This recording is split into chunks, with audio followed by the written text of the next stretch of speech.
effective and all that, getting hit multiple times. Coming out of that bike section, more drivers coming to blows.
Well, hello and good afternoon, everybody. Welcome back here to Slow Motion Broadcasting, and welcome back to the Formula Ford Weekend Warriors. This is the 12th and final round of the season, coming to you today from Donington Park.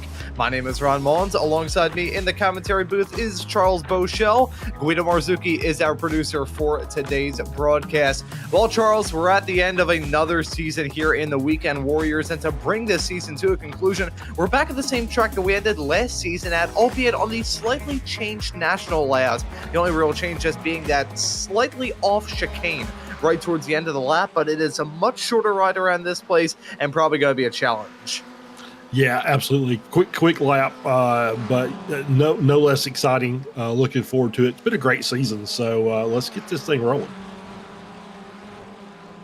It has been an absolutely amazing season up to this point here in the Formula Ford Weekend Warriors, and considering this is the final round, I think we'll take a quick look, a quick gander, if we shall, at the championship point standings heading off into this final race of the season. Now, Daniel Tufts in Spec 1 holding on to that championship points lead. He has just about assured himself as the champion. As long as he finishes here and has a bodily temperature roughly in the 90s, he's going to walk away from this season as back-to-back champion in the Spec 1 category. Mike Mikey Pollard in P2, Felix Samoas, Ed Buchanan, and Michael McConnell round out your top 5 in Spec 1. We'll take a gander now at Spec 2, where things have been absolutely dominated by Jason Chen, the driver of the 814 car, grabbing multiple wins in that class, the most amount out of anybody really thus far this season. Holds on to a quite considerable championship points gap over Paul Jackson, Andrew Love, Josh Wilkie, and Aid Allen round out your top 5 in Spec 2. And now we'll take one final look this season at the Masters category, where Antonio Rees just about sealed the championship all the way back in October of last year. He's been dominant up to this point in this season. Strangely enough, though, we haven't he has a slightly less expansive points lead, as I should say, compared to Jason Chen in Spec 2. So Chen really the dominant force in his category. Antonio is still dominant, holding on to 763 points with Alan DeGassis, Jeff Wubker, series admin Stevie Ray, and the janitor Jorg Mani rounding out your top 5 in the Masters category. So that's how it looks at this point in the race. Donington, a rather historical track, used to host racing all the way back in the 20s, back when it was a castle. I'm not sure who in their right mind would hand their keys of a property off to some racers. Yeah, absolutely. As we'll look at today's keys to the race, incident factor may be a contributing factor to the results today. Very difficult track, easy to get off tracks in some of the higher speed sections. So have to keep an eye on that count for these drivers. Also, short track. We talked about the layout change to the national circuit. Short track may mean short tempers. You may see some parts flying before this is all said and done, and then finally the curbs will catch you out. That short layout with the in the national circuit, these final couple of corners at those orange sausage curbs, that will send your car into low orbit, as Ron likes to say, but better than me. So those are the keys to today's race. And I will say that even though the championships are wrapped up, there was still a pretty interesting battle for P2 and Spec 2 between Paul Jackson and Andrew Love. I think 3 points separates those two drivers. So there could still be a switch for positions in the podiums. Yeah, some very interesting stuff to look forward to. Is less than an onboard lap with Felix Samoas heading his way down to red gate of turn number 1. Want to keep that momentum rolling as you head your way down the hill all through turn number 2. No name on that corner, but there is a name on this turn coming up. It's Craner Curves, turn number 3. You got to crane the car in there, hit that apex as the track falls away from you, and now you lick the stamp and send it off into old hairpin of turn number 4. It's never been a hairpin in the entire time that this track has been in existence, and that corner has remained unchanged. So not sure where they came up with that idea, but hey, not the strangest corner name I've heard in my life. That's Starkey's Bridge into turn number 6. Here's McLean's of turn number 7, the closest we really get to a hairpin on this configuration. And now we head off up the hill, cresting it off into turn number 8 of Coppice. This corner feels like 2 blended into 1. Very tough to try and get that right, and very important to get right as well as you head your way onto the back straightaway. Not a lot of flat out blasts to talk about here at Donington, as you have to stomp on the brakes and go down the gears into turn number 9 and 10. Hit those curbs, manage them. As you said, Charles, you can get flung off into low Earth orbit, rejoin the moon if you would, and not have a very fun ride throughout the rest of this race. I still remember Adam Thompson flipping, I think, about 8 times in a Formula V race here a couple of seasons ago. But that's a lap of Felix Moes. Your current P2 qualifier, Jake Williams, is your current provisional pole sitter right now in the number 17 machine. Pretty nice from him on, I believe, his series debut. So the Welsh driver really putting in a good lap here at Donington. Jorg Mani and Antonio Rees completing an all-Masters row number 2, with Mani getting the better of Rees right now. Josh Wilkie holds on to our pole right now in Spec 2 over Jason Chen, who's all the way down in 4th of those Spec 2 racers, and P17 overall. Nice to see Josh up there at the front. Yeah, absolutely. As Ron has already started the opportunity to commentator curse our boss. So we'll talk about somebody else. So we're on board with Alan DeGassis going down into the final chicane. He's going to take that. You see a little bit of curb hop there. Very nicely done. I would be said it's probably more often that the second curb is going to be the one that absolutely kills you, but the first one will do its best as well. So yeah, it's going to be a fun race. Obviously, with just the little change in it, we do lose 2 hairpins, which is probably a good thing because those hairpins seem to give our drivers fits the last time we were here. So we had several spins in both of those, and so maybe this is a opportunity for some drivers to do a little better on this track. You know, I gotta say, I adore this national lad. I adore it. I adore it. I adore it a lot more than the international version of this track, just because that final hairpin is absent. That final hairpin completely flat. I think I went off on a tirade about that hairpin one season ago, but I will still continue to say, if given the option between driving any car around that final hairpin on the international layout, or being able to stick my ear into a fire anthill, I would be sticking my ear into the anthill before you even finish the sentence. So that's wow. neither here nor there. That final hairpin, absolutely brutal. It doesn't matter. I mean, Grant, there's a very good reason why I run my mouth instead of running race cars out there on the track.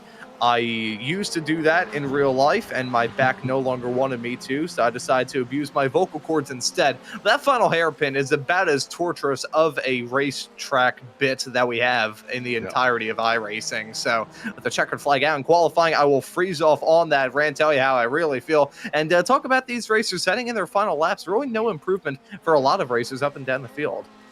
Yeah, really just pretty standard there is Jake Williams, newcomer, sets the pole, only 300ths of a second over Felix Samoas. Then you got, Ed Buchanan jumped up there to P4, splitting Monty and Reese. So it's going to drop Antonio down to P5, and Pollard and Tuff sitting there 6th and 7th.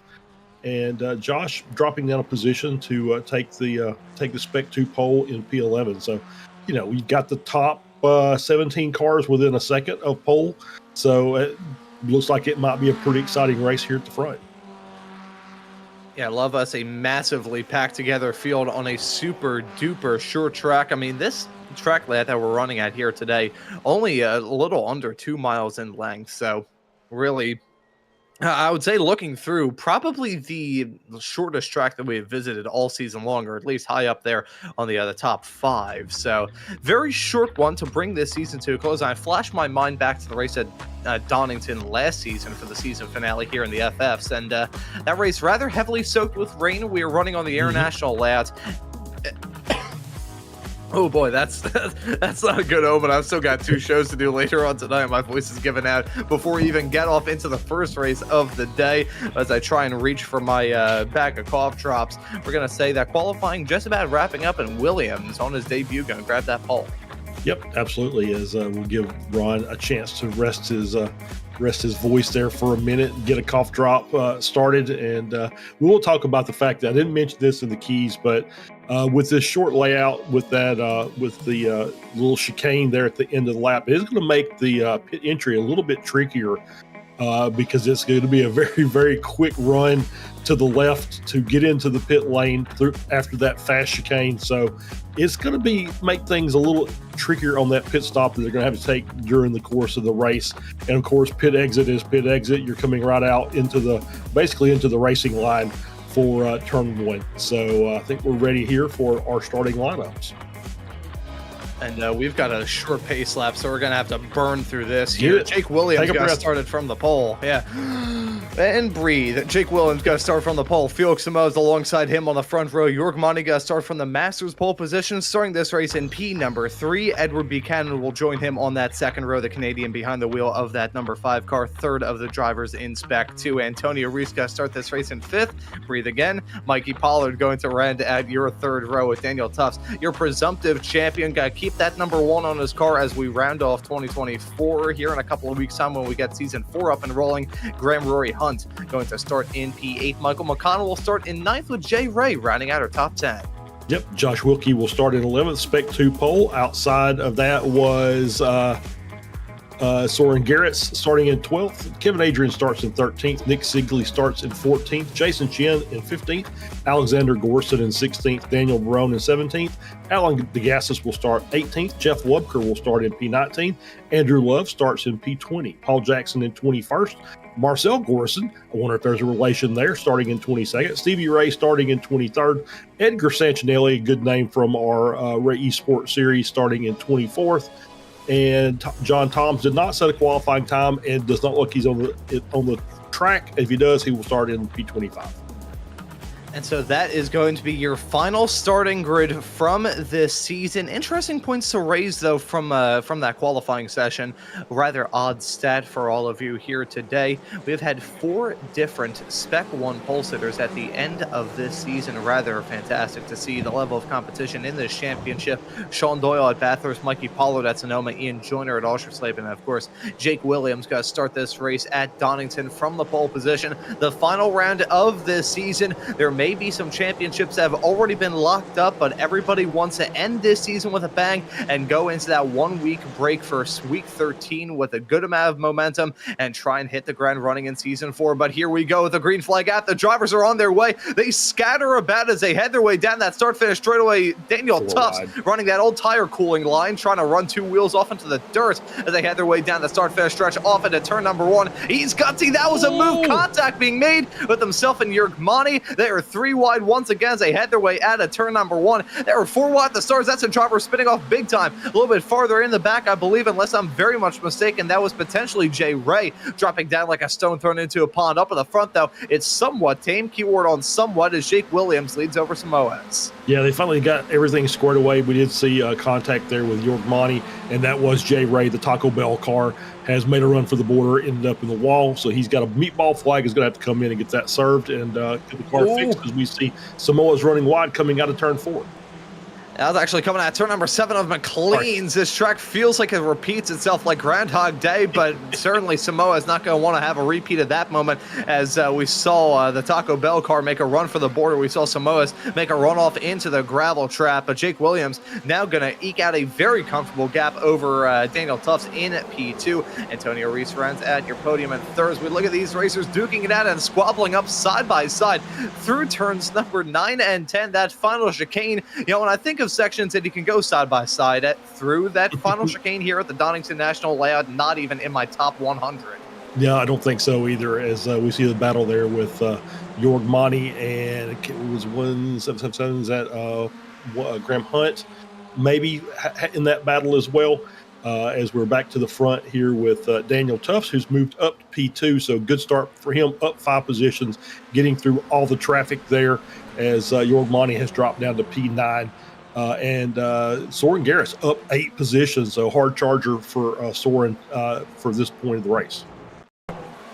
As we take a look at some of the drama that went on in the early stages, here was me slipping in a nice little comment here. Daniel Tufts using the old tire cooling method as he tried to get some moves done. Look at that 4 wide. That is insanity. Daniel Tufts, despite the fact he's already sealed the deal on the championship, he wanted to end the season with a bang, but he nearly ended his race in a literal bang as contact being made down to turn number 1. I wonder if that was necessarily a little bit netcode in the midst of all that as well. You can see the number 12 of Jay Ray nearly get flipped upside down coming out of that final turn. The wheel-to-wheel contact in these Formula Fords where their wheels bug out like the ends of a leg on a spider nearly resulted in him yet again achieving low Earth orbits.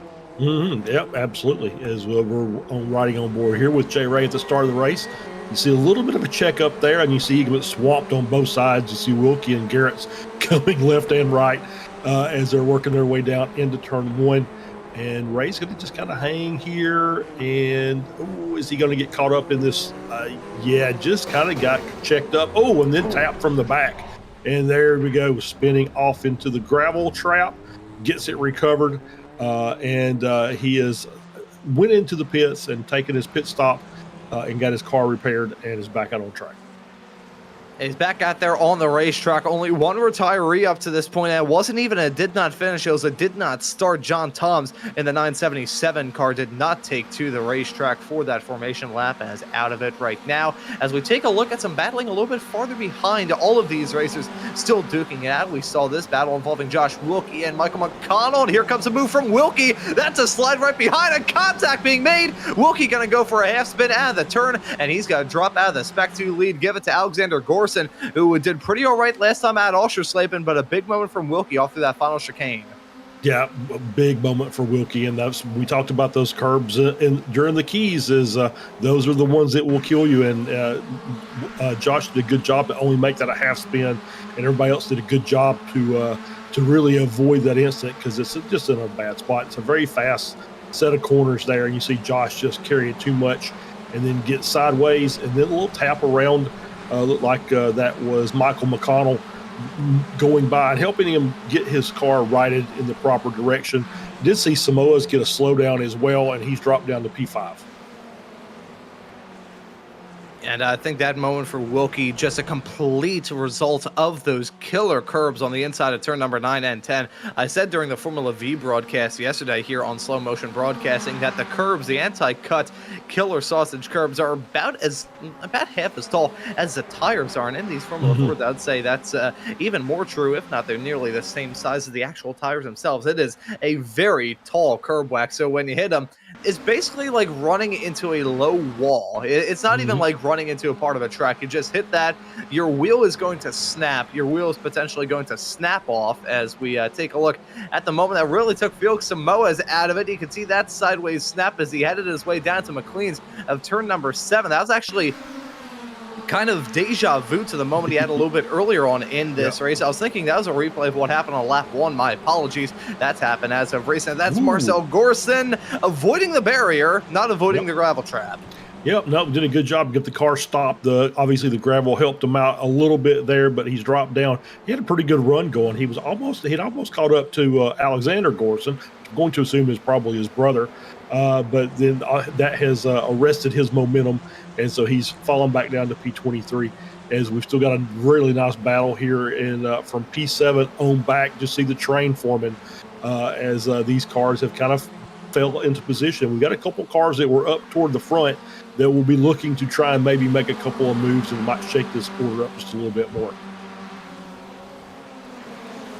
And you can see right now on the graphics that we have on this broadcast the amount of orange and yellow that's there on the screen with the intervals between these races. It's Edward Buchanan making a call to come down pit lane. Interesting call from him. I mean, that is way early, and we didn't see a meatball flag in the air for the number 5 car either. So if that is a full uniform call to come down pit lane, that is going to be a rather interesting decision for sure. So Buchanan going to drop very likely all the way down to the back of the pack. Not sure exactly what he's cooking. Let's see if he's actually going to be cooking a 5-course meal or whether or not he's going to burn down the kitchen. As that's a spin from McConnell out of 4. Yeah, spin from McConnell out of 4. And he's got no contact with anybody, so did a good job there. Everybody did a good job. Oh, and now he's just, I don't know what's going on. Is he going to reset back to the pits? I think that he may be frustrated at this point, so he may see the pit line light come up on the counter, or he's got some kind of maybe some hardware issues that he's trying to get resolved there. But it was just pretty standard little spin here in the Ford, just carrying a little bit, and a little help from behind. There we go. So I think that was Alexander Gorson behind him that maybe helped him go around. And then as he returns on the track, just loses the rear tires again. So maybe overheating, couldn't quite get it solved. But he looks like he's back out on the track though, so he is going to continue racing. Yeah, so he is still out there, but lost a boatload of time as a result of all that, and Alexander Gorson certainly didn't intend for that to happen, but it's another twist and turn in the Spec 2 category as, you know, I'm going to say this, and I hope he doesn't take this as an insult, because it certainly isn't. Jason Shen in the Spec 2 class in these races throughout the season has essentially been a cockroach. You can never kill him. Even when he's gone off the track himself, I flashed my mind back to VIR some weeks ago when he went off down to the roller coaster section, snapped the wheel off, and had to trundle that car that was ready for the scrap heap back to pit lane, and he still walked away with a win in that race. That was the first time in my life that I've ever seen a driver in an iRacing broadcast get a faster pair and still go on to get the victory. Actually, no, I say that's probably a complete white lie. I have covered way too many NASCAR races for that to be true. But Jason Shen holding on to the race lead despite the fact that he was P4 out of the Spec 2 races a little bit earlier on. That's a bit of a shock as Graham Hunt making another call to come down pit lane. Interesting to see that the pit window opening quite early here today. Yeah, normally Stevie Ray would be our first guy in the pits. We would officially open the pit window. But we've seen Buchanan make this undercut ahead of Stevie a couple of times, and it's paid off for him. So maybe he thinks that this is 6 minutes into this race is going to be enough for him to get enough fuel to finish it off. So it'll be fun to watch him, see if he can work his way through, if he's going to have to stop again. But yeah, it didn't look like he was coming in for repair of any type. Look, the car was in pretty good shape. So we'll see if it's just an undercut strategy and see if it's going to pay off.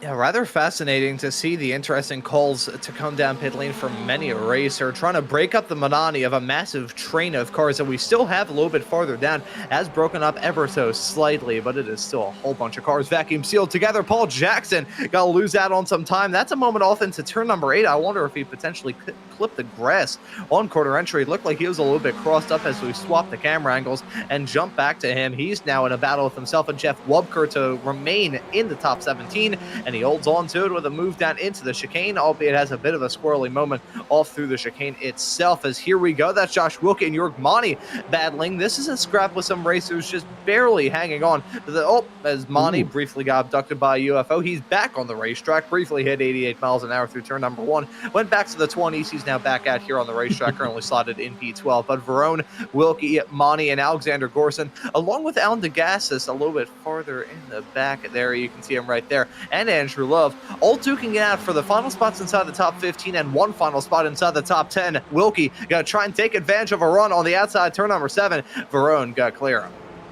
Yeah, Verone's just going to stay in front there ahead of Wilkie, and I'm still keeping an eye on that Andrew Love and Paul Jackson. Love in 15th, Jackson in 17th, Jackson second in points in Spec 2 by 3 points over Andrew Love. So those two positions that he's ahead are critical at this point. So Paul's going to do everything he can to try and get back up there. You know, if you're sitting behind the guy, I feel like you're in pretty good shape to hang on to your championship position, but you can't be too many spots behind, as we see Jörg Monty pitting. Yeah, Monty making that decision to come down pit lane. You know, occasionally in these seasons, Charles, and Stevie Ray has echoed that call. So despite the fact we've had about 7 racers already come down pit lane, we can now firmly say that the pit window is open. But we occasionally have these races in the Weekend Warriors where the usual trend of everybody making that call to come down pit lane either around the halfway mark or a little bit afterwards, probably the latest we've seen a driver make a successful call to come down pit lane in a dry track. We've seen it a lot in rain races where they're pretty much able to make it all the way to the end and have to come down pit lane out of necessity in order to not get DQ'd or pick up a penalty. I would say it's probably about like 32 minutes we've seen a longest green flag run. So occasionally, though, we do see these racers try and pull off the opposite effect. I think we're seeing one of those races here at Donington. Yeah, I think so. And, you know, this is, as we've talked about this being the short layout, as we see Gorson just losing the rear of the car, just too much speed coming through there. And a little half spin, he's got it corrected. So 6 minutes seems like a long time because you mean 34 minutes in the car, which is normally outside of our normal window, but this is a short lap. There's not a lot of what I would call high speed to it, so there's not a lot of long straightaways. So it's basically a lot of throttle and braking for most of this lap. So that might not be a bad strategy call. It might be doable for a 34-minute run here. And obviously we'll know in short order when we get around to about the 37, 38-minute mark, and we've got cars that have to come in and peel off and get a splash. You'll have to see if there's anybody who says, you know what, I hand in the towel. I was not able to pull this off right, and they'll have to come in to avoid the Thompson Trophy. I'm trying to think now. We'll have to come up with a whole array of different trophies to give out in these races, because I feel like we've come up with some. The one I had on the Formula V broadcast yesterday was the Falling Anvil Award for the driver with the poorest luck throughout the season. So that may be something we have to deliberate before those runoffs in just about 1 week's time here on Slow Motion Broadcasting. And you know, speaking of the runoffs in the Weekend Warriors world, as that's Daniel Verone making the call to come down pit lane. That'll cede P10 to Josh Wilkie in the Spec 2 category. But no, on the subject of the Weekend Warriors, neglected to mention this during the Formula V broadcast, but here in September of 2025, we're celebrating the 10-year anniversary of the Weekend Warriors. And, Charles, we've been around here for a somewhat okay amount of time. You predated me ever so slightly on these shows. I think I did my first one covering for you back in March of 2023, and you'd been on them with our old pal Tim Cox for a couple of seasons before then. But pretty astonishing, 10 years in the Weekend Warriors. Yeah, it really is. It's been fantastic, and I've been around doing this for 3 years or so, this is basically, it was not the first series that I did, but it was one of the first, and I've just absolutely loved it. This community as a whole is just fantastic. Everybody here is just great to work with and to watch race, and it's always been fun.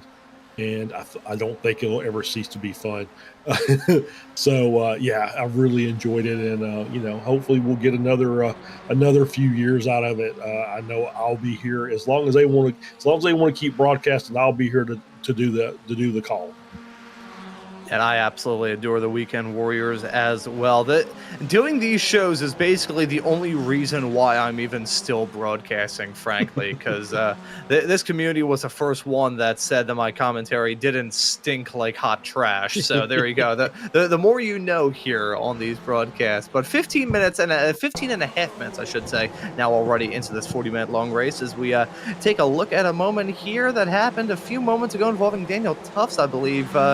This is actually the replay of the start. My apologies, slightly glitched out on my end, but that start was absolute pandemonium, Charles. It really was. Yeah, these guys are known for racing hard, but four wide into turn one is not exactly what the right thing to do here. Because it's in a fast corner, and it's very, very difficult to get these cars to go too wide through there, much less 4 wide. So we see Adrian coming into the pits now. He's going to take his pit stop. That's going to elevate Chen and Wilkie up to P8 and 9. A few other drivers as well. Looks like Paul Jackson has gotten around Andrew Love. Looks like Love is... Whoa! As we see a spin there. That is Gorson, the Marcel version, again, coming through there. And once again, curbs attack, and we get the spin. He's got the car right, and he's back out as we see Adrian. Oh, and I see a black flag come up for Adrian. So that's probably speeding on pit exit, or he crossed over the line, one or the other. So we'll have to get a replay of that to see what we can see.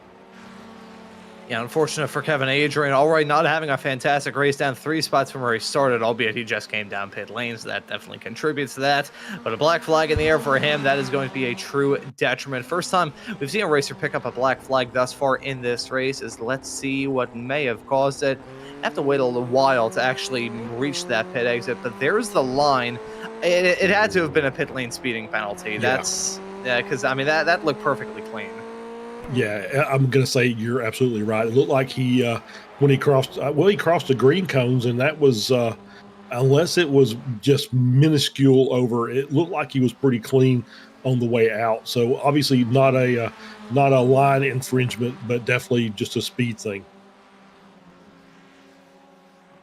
Yeah, so unfortunate there again here in the Weekend Warriors. All 3 of the cars that we run between the FVs, the FFs, and the SRFs, no pit lane speed limiters. So you basically have to do it the old-fashioned way, maintaining the revs, holding that throttle at a very specific rate, and making sure that you don't overgoose it a little bit. iRacing does have their limitations in terms of what you can and can't get away with, and unfortunate there. Not going to get away with that is, oh boy, that was a big moment for a lapped car. They had their way off through the final turn. I'm looking to try and figure out who that was. It may potentially be Stancinelli. Yes, it is. Yeah, Edgar has graced us today, the head of Frito Sport Racing, and it's good to see him out here because he doesn't normally run the weekends. He's normally in the Ray Esports Club Racing League that ran on Tuesday nights. Obviously, they don't run during the summertime because that's when a lot of their real life racers are out and about doing things. So hopefully we'll see them back very soon. But it's good to see Edgar out here getting some laps in, and has always been a really good driver. And it doesn't matter what car he's in. Yeah, usually we see Sancinelli and a lot of those Fruto Sport drivers in the American Muscle Series that he can catch on Tuesday nights here on Slow Motion Broadcasting, on the same nights as the Sim Racers Group and their F4 show. And of course, Sim Racers Group, the sponsor of today's broadcast here of the Formula Ford Weekend Warriors. Sim Racers Group has a brick and mortar location. If you want to find more, you can go on those shows, find all the details, and we'll talk about them a little bit later on in the show, along with the absolutely fantastic sponsors that we've had throughout this season here in the Formula Ford Weekend Warriors. So just a Weekend Warriors world period. But we jump back to the action to follow this battle with the Graham Rory Hunt and Alexander Gorson. Oh, is that a slide from Marcel right there in the back of shot. That car, I'm not sure whether or not it's any sort of damage on him, but he's had a really rough race. Just picked up a black flag, which has to be for incidents, as he had that moment. That car has been driving around as if the wheels have been bolted on sideways. Yeah, he hasn't had a great day today, and this is, we haven't really talked. It's a pretty difficult track. This is one of those. I for whatever reason, I never can drive this thing. It's not that I don't put a lot of time into Donington, but every time I go out here, it just seems like there's always troubles. We see Stevie Ray coming around carrying too much speed there. I think that was turn 4, the old hairpin, right before we get to the rocket car. So tough break there for Stevie. He's going to drop down the order a bit. We got it rejoined. No contact with anybody. Just a very simple spin that that happens to the best of us. So it is what it is. And I was thinking about the old hairpin. I wonder if that's called the old hairpin because it looks like an old hairpin that's been bent out of shape. See, that's what I thought for the longest time, but I looked up the history of racetracks, as I so often do, because I'm a 20-year-old man in his prime. Just spend my evenings on my computer looking up racingcircuits.info, because that's the greatest website in the world. But you look it up on there, even back in the 20s, that turn was basically the exact same, and they just called it hairpin back then. So I'm not sure what a hairpin looked like back in the 20s. that slightly predated me. I think I was my grandfather was a teenager at that point in time. I think he was still in Germany for that matter. And I was born a little bit later than the 1920s, so I cannot attest to that. And I don't think we could have a chat with anybody who's about 120 years old to try and get confirmation. No, I don't think so. So you'll see Andrew Love looks like he's got a slowdown penalty that he's going to have to work off. And that's going to give him Paul Jackson a little bit of breathing room there.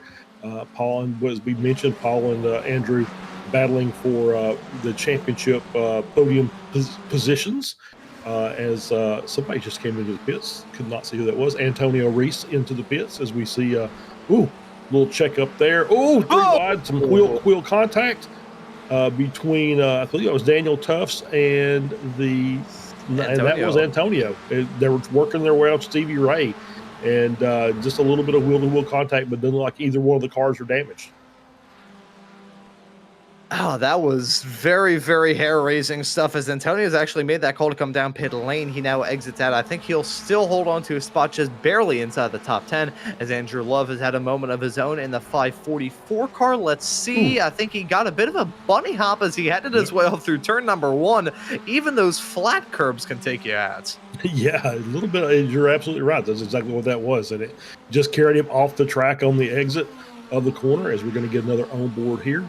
This is Jorg Mani, a couple cars, but I think that's Gorson, 2 cars back. I'm not really sure who that is in front, but there you see Jorg going wide, getting on the curbs and kicking his car out. And once again, that's those curbs that will they'll reach out and grab you if you're not careful. Yeah, I think the curbs around here, I can best describe it as those little reacher grabber things that they have in hole-in-the-wall convenience stores, where you have to grab a t-shirt or something up off the top rack, and they just break this out and reach out and grab it. So that's basically what the curbs are around here. Sawtooth, it is deadly whenever you hit those curbs, especially in these low-slung Formula cars. So we'll have to keep a ticker. I think for next season, we'll keep a ticker, figure out which racetrack has the deadliest curbs, and just count it from there. That'd be a very interesting experiment as we look ahead to season 4. Going to be an absolutely fantastic season. And of course, you'll be able to tune into all of the action here on Slow Motion Broadcasting. But Jake Williams putting on a clinic on the field right now, holding on to a 9-second lead over Daniel Tufts, and Mikey Pollard runs at your top 3 still. Tufts and Pollard right around each other, so Tufts still has some headaches on his hands. I gotta say though, if you're Daniel Tufts, even if you're locked steady in a very close battle for podium spot, and may have some racers not very happy with you with that moment hang down to turn number 1 at the start, it's still a far better situation than he was in at this track last season when he was having to worry about that championship. Yeah, absolutely. I think you're exactly right. And yeah, he's had a great season. Is that rain that I saw pop up on the screen? Oh, may Did I see some drops of rain? I'm going to look through trusty iRacing weather radar, which may not be the best idea in the world. Rain is getting close to the track. It's moving rather slowly, though. Looking through, no rain on the circuit as it stands right now. And the rain that will come will be blue rain, as it is. Yeah, so it will be the lightest rain that we can get. So it won't be enough for these racers to have to worry about the track being wet, but it will be enough for them to have a bit of a headache, as there we go. Mikey Pollard getting a gutsy move done on Daniel Tufts. That was commanding stuff into 7. Yeah, it was a great move on the outside there, coming through 7. And we'll say this. I was just thinking about this. Is we got a newcomer out there. It's got him a really big lead. But obviously, we talk about the newcomers. I swear there's more rain coming now. As they don't, the newcomers, if they run in the officials and they jump in here, they don't really realize that they got a pit stop to make. And so sometimes they get the pit stop wrong. They either take too much fuel. They end up having the tires checked. So we'll have to keep an eye on that. But now I'm really more worried about the rain coming down as we've got Garrett's in the pit. Yes, Soren Garrett's making that call to come down pit lane, but the rain is here. It is coming down with only about 14 minutes left to go from this season here on the Formula Ford Weekend Warriors. Rain all around the racetrack. Now, it should be noted at this exact point in time to those who aren't too familiar with these Formula 1600 cars here on the iRacing platform, groove tires in the dry means that they don't have to worry about swapping tire compounds as we get a little bit farther along. The dry and the wet tires exactly the same, so they won't have to worry about that. But in the process of all that, the track is going to evolve quite a lot. Track temperatures now down to 68 degrees Fahrenheit, which compared to what was a little bit earlier on tonight is a pretty far drop. Yeah, absolutely. The track is going to get colder, and then it's going to get wet.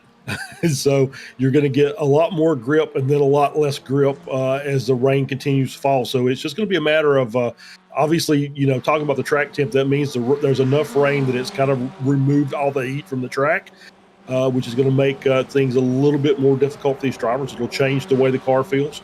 And then as the rain continues to fall, we'll see if we start getting some wet lines out there on the track. And if we do, obviously that's going to be a huge difference maker for the remaining 10 minutes of this race.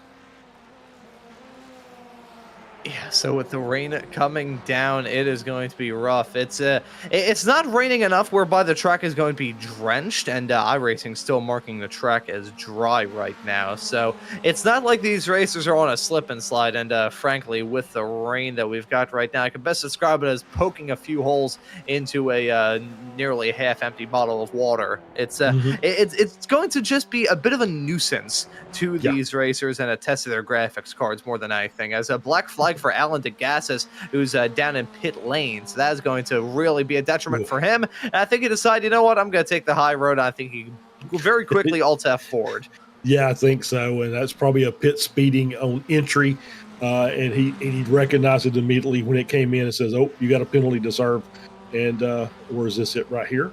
Yep, this is okay. So it was in pit exit. Yeah, it definitely picked up speed there just before the cones, and he instantly realized it. It's like, okay, well, I guess I'm done. So DeGas is going to call it a day. He'll probably end up in the Spec Racer race here in a little while, as we've got Samoa's in the pits.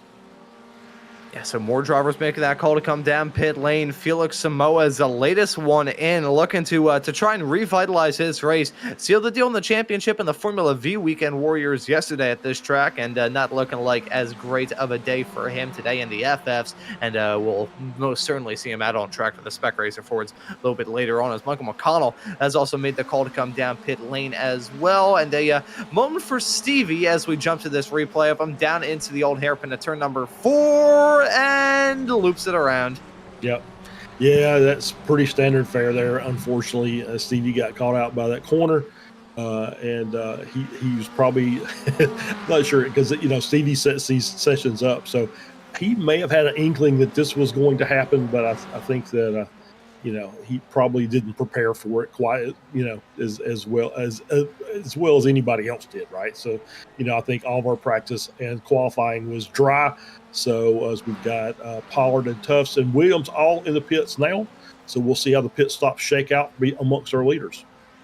And Nick Sigley coming into the pits as well. This will cycle out to give the race lead to Jason Shen, but he has to come down pit lane as well. But keeping our eyes on Williams, who's now on the pit exit. Waits to see who's going to be the next to get dropped off the jacks and trundle their way down pit lane. Going to be Tufts jumping in front of Mikey Pollard. Nick Sigley hearing as well in the YouTube chat that he has strict orders not to overfuel. Hopefully he does not do that. Otherwise, I would not want to be him at the end of all this. Antonio Reese going to be right behind Daniel Tufts, and contact being made as they head their way off through the turn. Was that contact or was that just a wiggle? Either way, Daniel Tufts with a heart in his mouth moment as he heads his way off through turn number 1. Got to lose out on P4 to Antonio Reese, your current leader in the Masters category. Felix Samoa's got to cycle out to P2, net P2, with Chen still yet to make that call to come down pit lane. It's going to be Nick Sigley dropping down big time as a result of that pit cycle. I'm going to look through to see what sort of stop he had. 16 seconds down pit lane, so not too bad. Daniel Tufts, though, 17 and a half seconds stopped in his pit stall, and same could be said about Soren Garrett. So varied strategies at this point in the event. Yeah, and we just go back and we'll mention Ed Buchanan, who's back up in the top 10, 10.6 for his stop very, very early in the race. Antonio Reese, 14.6, and then Jake Williams, who had strict orders not to overfuel, has the longest pit stop at 19 flat. So he may have overfueled a lap or so. So not egregious, but obviously a little bit longer than some of the other drivers at the front. As we see that Edgar there getting on those curbs coming through the chicane at the end of the lap and getting the car recovered very well. So great job by Edgar there to keep the car in the right direction.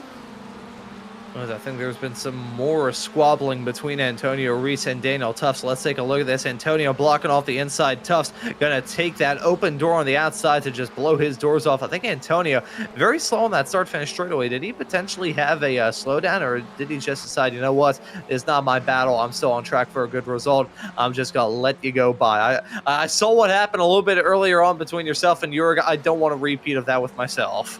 Yeah, I think that might have been it. He just may have not got the best run through that chicane and wasn't going to fight Tufts as he worked his way through. We see Jason Chen, the last car to come into the pits. So he's going to take his pit stop, and we'll see where he comes out on the track in comparison to his challengers. Gorson sitting there in P10, Josh Wilkie sitting there in P13. So we'll see where Jason comes out as he's working his way out of the pits now. And now with the pit stops all shaken out, Jason Shen going to exit out with a pretty good lead in the Spec 2 category. I just realized that what I said a couple of moments ago kind of sort of rhymed. So well done to me. But Jason Shen on track for another Spec 2 win as the rain continues to go down. I think we may have potentially had an upgrade in the conditions. We've gone from the track being dry to being mostly dry. We're getting there. So, yeah, it is starting to affect the surface a bit as iRacing has changed the track status as we're on board here with Tufts, Reese, and Pollard. Pollard making a good charge to get back up there and continue fighting Tufts. Samoa's 8.6 back of Williams, who is still leading the race, so did a great job of his pit stop and still has a commanding lead over Samoa's, who has got about a 2-second gap back to Tufts. So now with the gaps beginning to grow between these racers, everybody looking to settle into a groove and have a tame end to this race. I don't think these three will get it, though, as Tufts alongside Reese, alongside Pollard, all involved in their own little squabble. Pollard saying his personal best lap of the race last time by to 112.288. So Pollard looking to peak at the right time as he tries to break his way up into the final podium position, currently being held by your seeming champion in the Spec 1 category of Daniel Tufts. It's been a rather all right season for him, rather all right. I mean, compare it to last season where he didn't get a single win. He just got based off consistency. Rather been the opposite here. He's gotten the championship, not through consistency, but through brute force, grabbing multiple wins. When he's been winning, he's been winning. When he hasn't, he's usually gotten struck by a falling anvil, either self-inflicted or otherwise. But a champion is still a champion no matter how you got it. That's right. Yeah, we talked about him last year. Didn't win a single race, but yet won the championship. This year has kind of been up and down, and it started off a little slow, but has really picked up the pace and picked up the podiums and wins here in the last half of the season. So well deserved by Daniel Tufts for sure.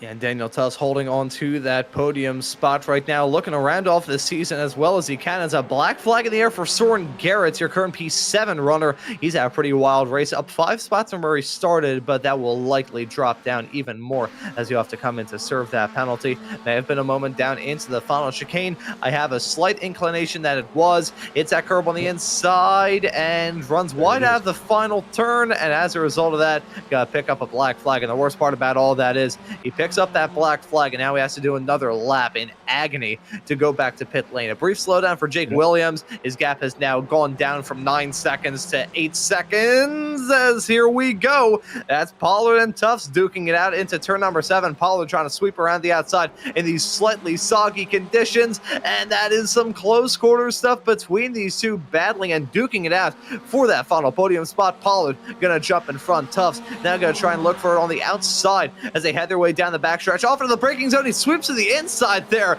That could have ended in catastrophe. Yeah, it was doing some little mixing and shuffling there between those two, but Pollard trying to stay defensive, and then just as he pops out to open up his corner, Tufts drives to the inside, gives it a little look, decides not to go for it, and yeah, I feel bad for Soren, for Soren Garrett, but he was approaching the incident limit very quickly, and it finally got caught up to him. So he's going to have to take that drive through, come back out. He's going to lose probably, 5-6 positions on track. So he's going to drop him down the order a bit, but nothing terrible. He'll still finish up probably the top 15 as we're seeing the battle there with, that's somebody around. Who is that? Is that Garrett's around? I think that was Garrett's, and he's decided to call it a day. Yeah, so he was working his way back around. I think he had already taken one lap, but you see him out in the grass there, and just too much speed through the corner again. I think he said, you know what, I think I've had enough of this. He's just going to back up and tow. So I think he's done. That's going to move some guys up as we see Gorson drop down a couple positions with a black flag. Monty with a black flag also. Oh, the both of them picking up a black flag as Edward Buchanan has become the latest retirement from this race. He's now down in P23, back in the pit lane. That had to have been a tow. There's no other way to describe it. Monty now coming down pit lane to serve that penalty. Gorson gonna be next, as I think all three of them may have had a bit of drama. Let's take a look at this as they had their way up into turn number 8. That's Gorson on the inside. Buchanan tips him into a spin, and I think Monty may have had contact with Gorson in his own right a few moments afterwards. As let's follow this from Gorson's perspective. A little bit off the inside curb there, slides off and hits the side of him, and Monty, and that was a big moment from Gorson. I'm going to say there was a lot of net code involved in both of those. At least from my angle, it looked there was plenty of gap between the two cars, between Buchanan and Gorson. And then I did see the touch from Monty, but then the car behaved very strangely, so there might have been some net code contact, additional contact there as well between Monty and Gorson. But obviously 4X is all the way around for everybody, and that's going to cause the 2 black flags for those 2 drivers. See, I can't necessarily call us Oprah Winfrey because we're not handing out cars, we're handing out 4Xs, or at least a track is for sure. Jake Williams on track for a win. I said that his gap went down. It cratered down from 9.5 seconds to about 9 seconds as a result of a slowdown. He's now responded and is now holding on to a nearly 10-second lead between himself and Felix Samoas. The battling certainly going to be intense all the way in the run-up to the end between Mikey Pollard and Daniel Tufts. Getting to the end of this race, mind you, the white flag going to be there next time by for Jake Williams as he looks to get his win this season in the final race of this season, as things going from bad to worse for the Gorsons, as that's Marcel Gorson losing it coming out turn number 8. Turn 8, as I said in that track guide a little bit earlier on, Charles, seeming to be a real pain in the butt for racers of all varieties. Yeah, absolutely is indeed. So it looks like everybody's getting a taste of Donington, and it's a bad taste for most, but not necessarily for Mr. Williams, who's taking the lead, almost a 10-second gap on the white flag. Yeah, Jake Williams seemingly mastering this track as he holds on to that lead. Not exactly at 9 seconds, not exactly at 10 seconds yet, but certainly close to it as he starts this final lap with a rather comfortable cushion between himself and Felix Samoas. We jump back to this battle for P3, though. Mikey Pollard, Daniel Tufts, and Antonio Reese all covered by just about nothing last time by. Look at their times. Pollard and Tufts only separated by 0.02 of a second last time by in terms of their lap times. Incredible stuff between those racers. Graham Hunt, one of those racers who made that early call to come down pit lane, he's now come back into the pits, likely for a quick splash and dash, as there's no black flag in the air for him. That's going to be a huge detriment as he drops outside the top 10. It'll likely drop back even more. But Pollard holds on to it as they head their way off into turn number 7 for the last time in this race. Stevie Ray, a little bit farther up the road, will likely yield to these cars down the back stretch, so not too much to worry about in the world of Pollard, Tufts, and Reese. For Pollard, the one thing that it's going to take is going to be Tufts really trying to hold on to it and jump up another spot.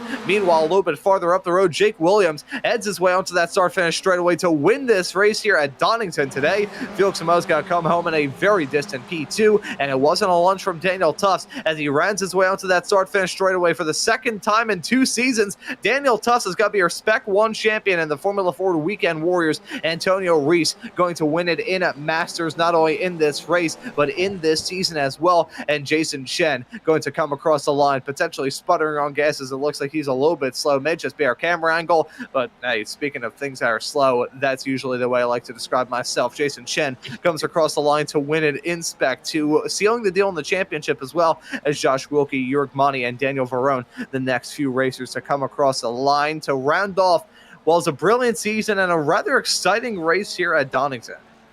Yeah, absolutely. Great race. Nothing but twists and turns here at Donington as we see Andrew Love with a slowdown there on the last corner. So he got that cleared up, and he's going to finish 14th. He's going to finish 2 positions ahead of Paul Jackson, I think. So it's going to give Paul Jackson enough points by maybe 1 to hang on to P2. We'll let the stewards and the officials handle who's going to get those final podium positions. But yeah, great race. Donington never ceases to entertain us. It doesn't matter what configuration it is. It's just a very difficult track to drive. And these drivers have done a great job for the entire year. And it's been a great season. And congrats to all of our champions in all of our classes.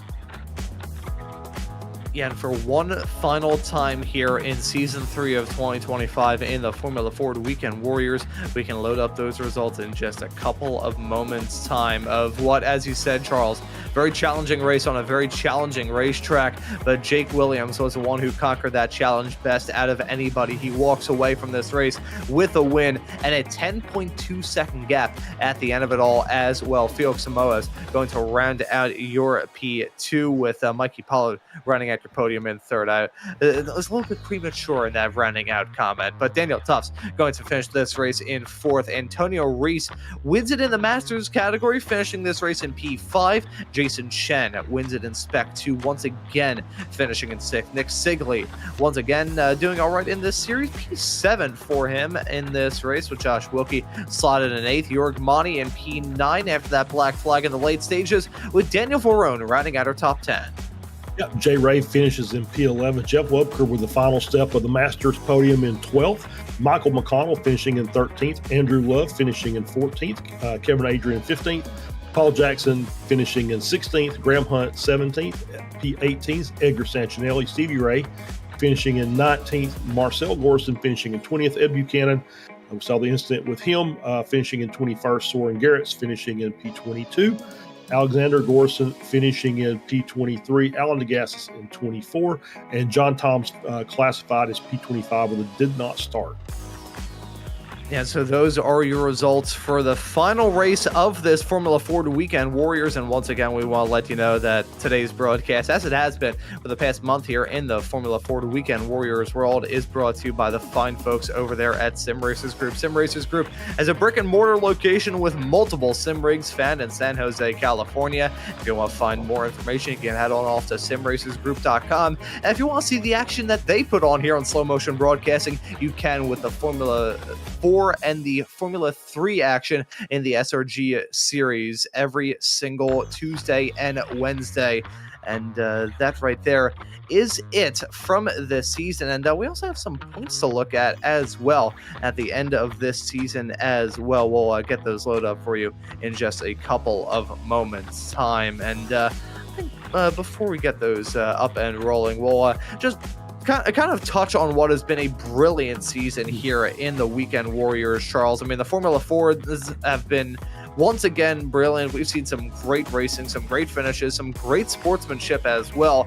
And even though this race had a massive curveball thrown in the midst of it as well, with the track going from bone dry to a little bit damp at the end, those racers were able to manage the challenge quite well. Yeah, indeed they did. Yeah, it's been every season's great, and it just seems like every year, every season, we get some new drivers in there who challenge the order of things, and it's always great to see, and it just builds the community. And so, yeah, just very, very happy. We run very clean races, and we get some nice grids. It's a little bit of a change of pace from the officials, but everybody out here is always out there race hard, but race clean, and everything is for the betterment of the community. So it's fun to watch, it's fun to commentate, and it's great to be a part of. Yeah, an absolute pleasure to be a part of this season. We can load up those points. I do want to give full credit to, firstly, our producer, Mr. Guido Marzucchi, getting these loaded up in the nick of time, and also our points keeper here in the Weekend Warriors world of Aaron Bray, able to get those rendered just in the nick of time as well. Here's how it shakes out at the end of the season in Spec 1. Daniel Tufts leaves this season as your champion once again. Felix Somoza, Mikey Pollard in a very close championship battle at the end. 2 points separate them at the end of this well-fought season for the both of them. Felix Somoza going to walk away with P2, Pollard in P3. Edward Buchanan, Michael McConnell, Kevin Adrian, Jay Ray, Graham Hunt, Jerome Rodemaker, and Richard Harwood round at your top 10 in the Spec 1 category. Gotta take a look at Spec 2, and we can see that final gap between Jason Chen and Paul Jackson.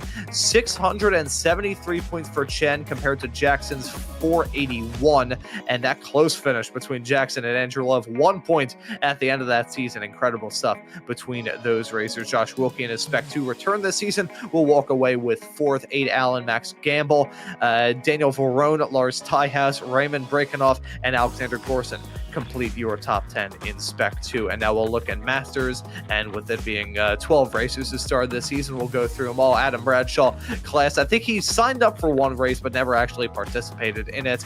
Antonio Reese, though, is your champion in the Masters category. Alan DeGassis finishes in P2, Jeff Wubker in 3rd, Stevie Ray, Jörg Monty, Jim Brewster, Peter Maddox, Bob Cohen, John Toms, Michael Nelson, Jeff Browning, and Brad Cathcart complete your 12 racers classified in Masters throughout this past season. So those are your results in the championship. Those are your results at the end of this race.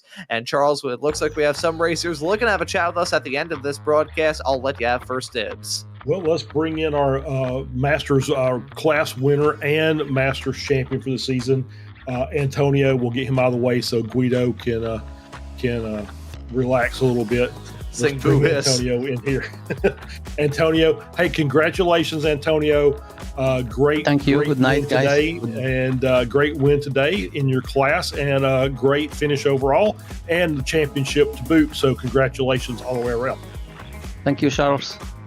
I think it's a good day for you, right? Good afternoon. For me, it's good night. Yes, it is an afternoon for me. That is correct. All right. So talk about your race. I mean, you had a good battle. You were running up around in the top 5 most of the day.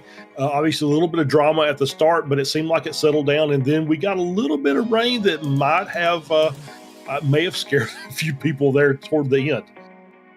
Yeah, the rain was really kind of scaring me as well. So I was still pushing because the track was dry, was not wet. But I was afraid for the last few laps. The car was still working well, so somehow did work. The rain was not too bad. My initial thoughts was a little bit concerned about that when start, but at least it works. I was prepared to slow down a little and lift a little more, but no, I was pushing as same as dry. So the track was okay, I think. But yeah, the race was fun. I have a tight race with the Tufts, so I was always behind Tufts. I save a lot of fuel, so I could have a very kind of a nice pit stop, and I was just trying to not ruin anyone. I even let them by when they get close, because I'm not as fast as they are, so right. I just stay behind and try to follow them, and yeah, it works well actually. There you go. And yeah, and obviously you're up there racing to get as good a position as you can, but those guys were in a championship battle between Tufts and Pollard, so it's not necessarily the best thing to just kind of be stuck between those guys when they're racing in a different class. So there's a little bit of class, a little bit of thoughts about racing within your class, even though your points overall are going to factor in. But yeah, it was a great race, for you, and a great season for you. So just a quick thought about the season in general. Oh, it's really an amazing season for me. I was enjoying every single second of the time I was there with the guys, and yeah, it was amazing. We get these sponsors and you broadcasting and all the great community, the friendship. I was racing on the Discord with a bunch of guys, always having fun. So yeah, it was a really amazing, nice summer season for me. There you go. So as we're getting ready for the week 13 runoffs, we'll have that next week. And then we'll prepare for season 4. I haven't really looked at the schedule yet, but you took a season off from the Spec Racer a couple seasons ago. So are you going to get back to doing both full time, or are you just going to? Okay, so cool. So we'll be seeing you for both of our Weekend Warriors Sunday races. So that's always good to hear, Antonio. Yeah, congratulations again, and we'll let you give any thanks or shout outs, and we'll let you go celebrate. Yeah, thank you, Charles. Thanks to you guys on the broadcast. Is amazing every time I watch the YouTube race after finish, and it's amazing. I also share with the friends to them to look at, and thanks for the sponsors through all the season, all the different sponsors, and for Steve Ray and all the admins that help organizing everything and keep everything nice. And for the drivers, for the great community of the Weekend Warriors, as it is always a great community, a big bunch of nice guys, and for my wife allowing me to be doing these. There you go. That's always the important part, right? Happy wife, happy life is what they always say. Mm-hmm. So Antonio, thank you very much. Congratulations again, and we'll see you. Are you going to run the Spec Racer race coming up? Yeah, I will. Okay. All right. Yeah. We'll be in the Spec Racer here in about an hour. Yeah, I will be there. Mm-hmm. Right. Thank you, Charles. Good talk to you. Thanks for having me. Always.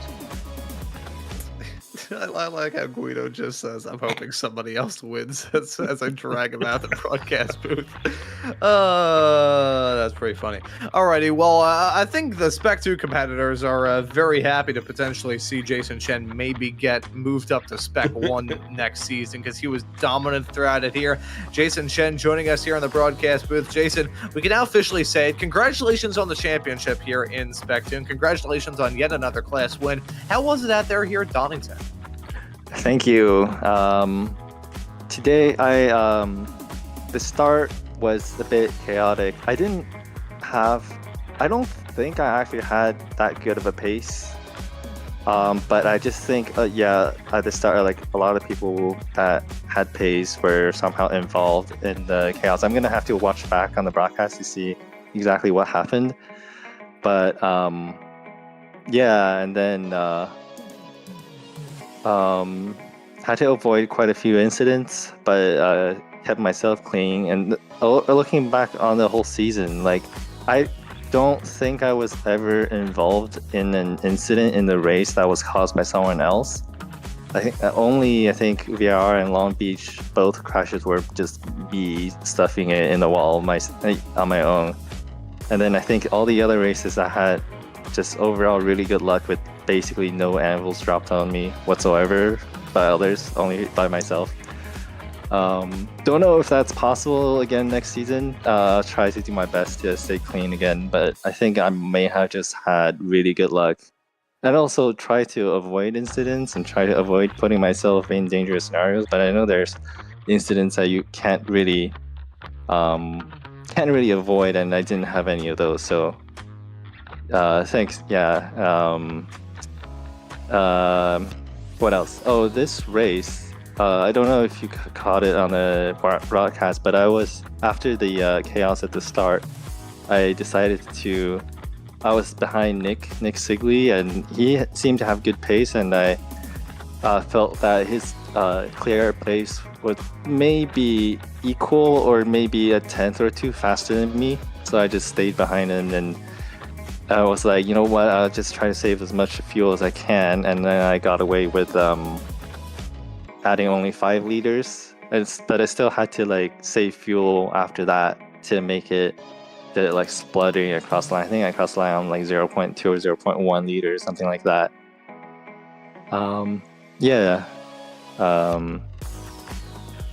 That's it. I'm rambling on. Oh, don't worry. I do that for my job, so I can judge absolutely zero iota there at all. But man, it was an absolutely fantastic season for you here in the Formula Ford Weekend Warriors. I'm keeping my fingers crossed that we'll be seeing you next season. Yeah, I know I'll be missing at least 3 weekends in a row next season due to travel, but I'll try to make it to the rest. Going on trip to Bemidji, Minnesota. I don't know why Bemidji was the other town that popped into my head for that joke. But, name. I think it was actually an old clip that I saw from the old NPR show Car Talk, if anyone's ever heard of that show. An absolute gem from the day. But Jason, we'll for one final time this season, we'll have to give the thanks and shout outs. Yeah, you're happy to know that I'm actually prepared for that this time. So yesterday's Indy 6 hours. So this shout out is for my endurance team, Sapphire Sim Sports. So we fielded, I think, 5 teams, and my team, me and my teammate won our split of LMP2. And then also another team, my 2 other teammates won their split of GTP. So shout out to us, I guess, for good team spirit and working hard to try to get the results. And speaking of getting results, you got them all season long here, Jason. Good to hear that you'll be back for season 4. And again, thank you for joining us here in the broadcast booth, as you have done all throughout the season. Well done on the championship. Well done on the Spec 2 win. And looking forward to seeing what season 4 has in store for you, man. Thank you for joining us, and congratulations. Thank you for broadcasting. Well, it's our pleasure. It's our job, actually. Yeah. Well, thank you anyway. we always appreciate it, man. Thank you for joining us. Well done. Thank you. Bye. And that right there was your Spec 2 winner and champion, Jason Chen. And got time for one more interview, this probably being one of the more important ones. So, Charles, I'm going to have you have a chat with not our Masters winner, but the Grand Master of the Weekend Warriors world, Mr. Stevie Ray. Yeah, let's bring Stevie in here, the head honcho around these parts, and let's drag him in. Stevie, wrapping up another great season for the Formula Fords, and you had a couple of good runs in there as well. So it was obviously, we think, great season again. Some new drivers stepping up and taking over and winning some of the classes, and then some old guys that are just doing what they normally do. So your thoughts about our season in general? Yeah, thanks, Charles. Yeah, it's been a good one. Like you said, we did get quite a bit of new blood, and even there towards the end of the season. So that's great to see. And our old guys, masters as well as the old guys, but the guys that have been around all the time, the core guys, like we've got the 10 years for the Weekend Warriors coming up. And I've gone back and did some researching and stuff, and it's great to see some of the names that you still see today. Antonio Reese, for one, that we were just talking together. He's been there forever. So it's the league is very what's the word, stable, or we just keep supporting it and coming back. So we got to be doing something right. Absolutely, and like I said, we see new drivers pop in seemingly every week. We'll get a new name out there. We had Jake Williams out there today and just set the track on fire. Just had a great race. Just had a great race from start to finish. So hopefully that'll give him some impetus to hang around for another season and see what he can do for the full season. So it's always great to see these guys out there. And as you said, we've had some guys that have been out here seemingly forever that still come back. But I think that's really the backbone of this community is these guys who have been here since the very beginning. They're always there, always active, and always out participating. And that's a great sign for the league itself. Yeah, I keep saying it every season, and I mean it. I mean, one guy doesn't make this stuff happen. He doesn't give the league the reputation it does. It's these guys week in and week out coming in and racing clean and fair and respectful and helpful and friendly, and it just makes it very welcoming for anybody to come and stay with us. So always a lot of fun. Yeah, absolutely. And let's give a shout out before we let you give your overall thanks and shout outs. Let's give a shout out, and you call out your admins for each league and just give them some love, because obviously we talked about Aaron Bray coming in and getting our championship points wrapped up before we finished off the broadcast. So that was great work by him. So just talk about your other admins that are out there helping you out along the way. Yeah, I mean, the Formula Vs, I can't usually run on Saturdays. I'm typically working, and Jim Brewster's kind of taken over that for a while, and Michelle Lynn joined him. So those two have been doing a bang-up job with the Vs week in and week out. I don't know how she does it, but she gets that thing funded before the season even starts, typically. So, yeah, and then for this one, as you said, Aaron Bray doing the points for the league and had them up yesterday at the end of the race, and I saw that he's already got them finished for this one, so can't thank that guy enough. I see something and mention it, and bang, it's fixed. So, what can you say? He's made that stuff so easy. And then moving over the SRF, Jason Green and that team week in and week out doing the reviews and all the work they do. It's a great. I know I'm missing some of the guys that help. My mind's kind of blank right now, but yeah, it's a lot of fun. I've been really busy the last couple of days getting ready for this V runoffs and the 10-year thing coming up. So that's exciting. Absolutely. So, Stevie, thank you for stopping in and helping us close out the Formula 4 season. If there's anything else you want to thank or give a shout out to, this is your opportunity to do so.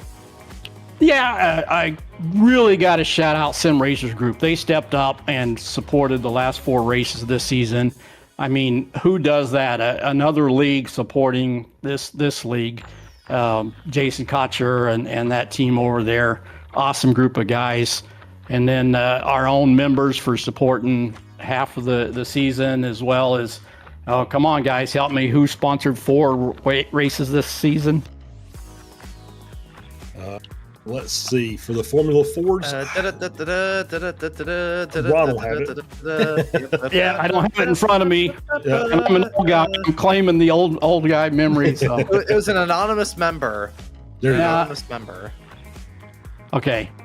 But yeah, I mean, the community supporting the leagues like we do. You can't get them broadcast without some money, and those guys come through week in and week out for the support. So that's my shout out is There you go. the members, the Weekend Warriors themselves, past and present, all the way back to 10 years. So like I keep saying, that's really exciting coming up.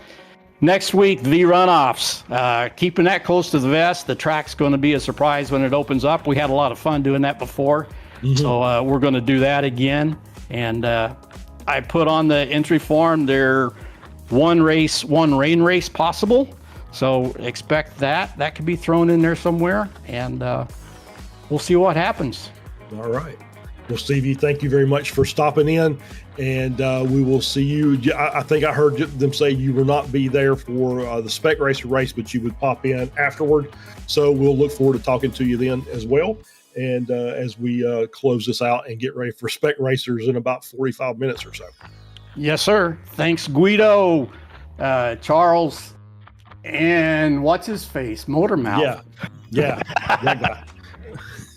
Thanks, guys. We couldn't do it without you either. So, And we appreciate it. We've enjoyed it all season long for sure. all right, Ron, I didn't really forget your name. But thanks, guys. Motormouth is actually my legal name. I just go by Ron as the alias. So. All right. Thanks. And that right there was Stevie. I appreciate that ribbing at the end of all that. I'm going to be coughing up blood because that was quite a good one. But Charles, what a season here for the Formula Ford Weekend Warriors. Just some absolutely fantastic stuff. Yeah, really, really was. And so obviously Stevie's got some plans ahead for next week for the V runoffs for week 13. So we'll wait anticipatingly for that. But yeah, great season for the Formula Fords. Love to see the new guys out there mixing it up and getting some good results. Excuse me, as that bodes well for next season. So we could have a whole new setup at the top of the list.